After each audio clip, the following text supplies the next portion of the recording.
Pour la sécurité des entreprises qui réalisent des chantiers, la réglementation oblige à fournir la position précise de ces réseaux souterrains.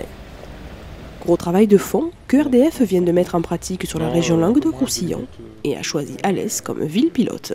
Nous allons numériser en 3 dimensions l'ensemble des rues de la ville d'Alès et utiliser pour les besoins de RDF une partie de toutes ces mesures.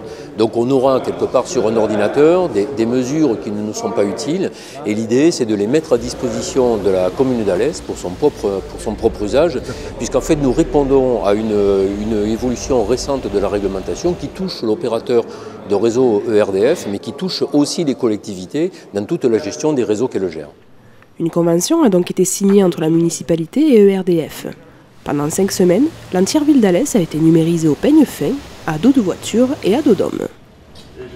Les capteurs qui sont mis en œuvre sont un capteur GPS pour avoir une position absolue, une centrale inertielle pour enregistrer tous les mouvements du véhicule pendant la phase de roulage, un laser qui va enregistrer un nuage de points, et des caméras qui vont permettre l'enregistrement de photos à une cadence choisie pour pouvoir ensuite exploiter toutes ces informations. À partir de ces données, on peut réaliser des plans topographiques, on peut enrichir un SIG de façon phénoménale puisque notre mission c'est faire des plans 2D mais avec un nuage de points 3D. On a l'élévation, les urbanistes seront ravis d'avoir toutes les façades de la ville.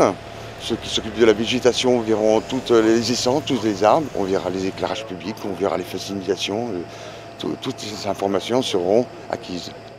En contrepartie, la ville d'Alès s'engage à communiquer à ERDF chacun des nouveaux aménagements réalisés à partir d'aujourd'hui. Lorsqu'on réalisera un aménagement, par exemple un giratoire, on communiquera à ERDF le plan correspondant à ce nouveau aménagement, de façon géoréférencée bien sûr, et qui sera intégré dans leur base de données.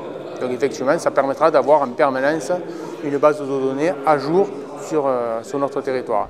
Une fois ces résultats consolidés, cette expérimentation unique en région sera étendue à l'ensemble du territoire.